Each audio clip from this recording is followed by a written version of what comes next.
And on Sunday, June 21st, there's going to be, like you said, a round-robin tournament.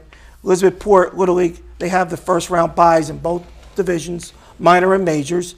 So the winner between Elmora and North Elizabeth will play Eport for the minor league championship, which will be at 1 o'clock, and the major league championship at 4 o'clock. And presently, right now, we're looking to have it at the Sisselman Field, which is undergoing renovations. If by any chance that it's not ready, then we'll have it at Hanratty. And the 4th of July, we having fireworks this year? 4th of July is the same. We encourage families to come around 6 o'clock, 7 o'clock, bring a lawn chair or a blanket, and really enjoy the DJ that we provide. And it's just a very pleasant atmosphere for all the residents that come down there. I think, we've been having it down at the waterfront for about 15 years now, and it's a great location to watch the fireworks, very relaxing, and I encourage all the residents of the city to come out and just And they go off at dusk, right? Around 9 o'clock. Right, 9 o'clock. About 9 o'clock. And the last thing we want to cover is the Athletic Hall of Fame. We just had another dinner in May. We've had it for about 15 years, I think. This was our 12th year. Annual induction dinner back on April 30th. We inducted 13 new members. Presently, we have 155 members in the Elizabeth Athletic Hall of Fame. And it's been a great dinner. I mean, you've been there every year, and it's something that many, not only the residents, but a lot of people from out of town that are from Elizabeth look forward to coming back to Elizabeth and coming to this dinner. Director, I want to thank you for taking the time to be on the show. The Hall of Fame was a great dinner. It raises money for scholarships, too. Maybe you can talk a little about that real quick before we break. Yes, we also have 2 scholarship winners, a male and a female scholar athlete. They were both from Elizabeth High School this year, and it's something that the Hall of Fame is very proud to do. Good. Director, I want to thank you for taking the time on the show. Look forward to being at some of your summer events. And as the heat rolls in, we'll provide more and more stuff for the kids. As long as it's not too hot. For Director Paul Odessa, please stay with us. We'll be back with Mr. Mark Lasky from the Union County Occupational Center. Please stay with us.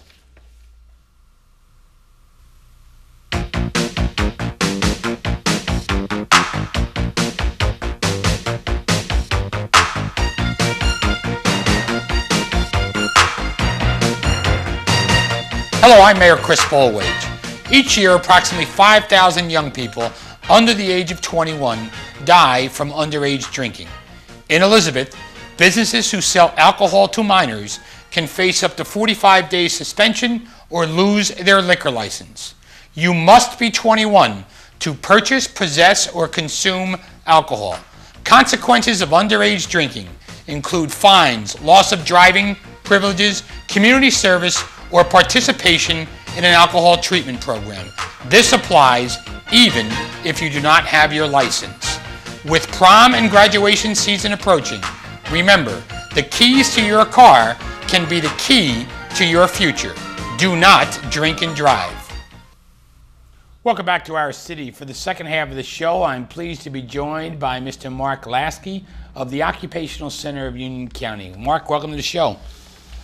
Thank you, Mayor. Now, the Occupational Center, Mark, is established, I'm told, over 50 years ago in a storefront on Grand Street. Maybe you could talk to us a little bit about the mission of the Occupational Center. Well, as you mentioned, we started our very small beginnings here in Elizabeth itself. And our mission really is to assist people with disabilities to get into vocational activities, reach their potential as a person, find jobs. Actually, we're an employer as well, and find people in employment as well as help them and support them once they get jobs. We found that over the years, people respond to the fact that people with disabilities are very reliable, conscientious, probably even better than the supposed non-disabled person. I would imagine they show up consistently. And do a good job. Right. And do a good job. Unfortunately, that right now in the general economy, we have probably about a 65% unemployment rate in people with disabilities. One of the things that we've been doing over the 50 years is, as we've grown, we've developed our own business, and we do subcontract packaging of And as a result, we employ approximately 230 individuals in Roselle in our complex of 3 buildings. Is that one of the reasons the Occupational Center has been so successful, is because you're becoming an employer as well? Well, I think the success comes from the support of all the sectors of our community. When it started 50 years ago and today, we rely on people from the business sector, the public sector, to help us, as well as responding to the community's needs. Now, you're located in Roselle, correct? That's correct. You have other offices or just Roselle right now? Well, actually, it's been our home for the last 20-some-odd years.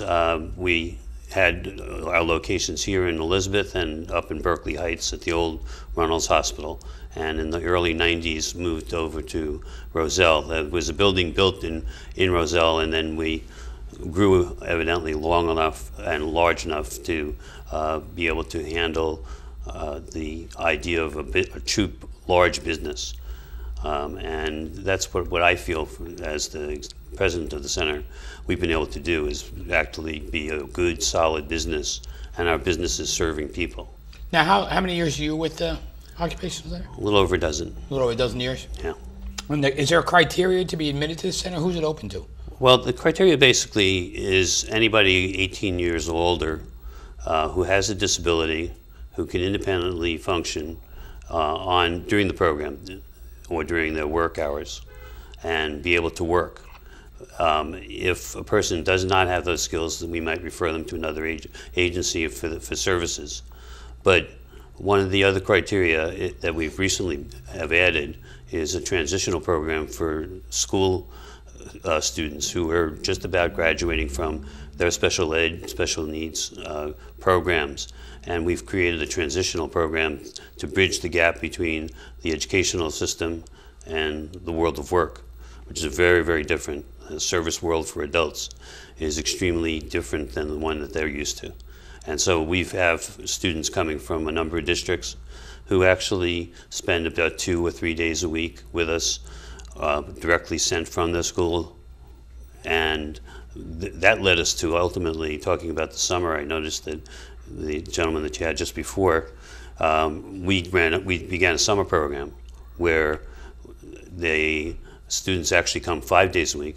We do a mixture of social growth activities as well as work, and we do a little bit of socializing. So for over the 6 weeks, the schools support that process, which gives them a continuity without having a whole summer off, having nothing to do.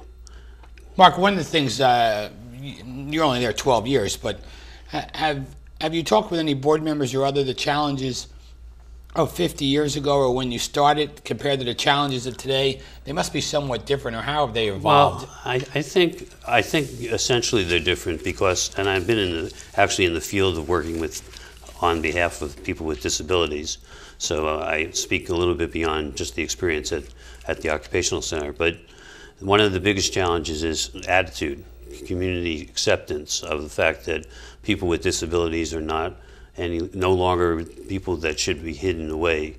They're part of society. They are equal partners in their community. The fact that the attitude that a person can do a job and even though they have a disability has become more and more accepted. As you can see as you go around the city of Elizabeth or any place, you see signs for access to various facilities. So it's been a long-term kind of process. I would say the people when they first opened the doors in 1959 probably faced just the idea that there was nothing out in the community for people with disabilities, or services, activities, and today we find a whole complement of those things. Mark, how many people does the center serve every year? Well, currently we're serving about 350 individuals. We serve anywhere between 350 and 400. They come from every part of the county. Actually, on the other hand, interestingly, statistically, we have about 35% of our folks come from Elizabeth. And there's a program you have there called Ticket to Work. It's not actually our program. We're part of a national effort by the Social Security Administration that started about 6 years ago.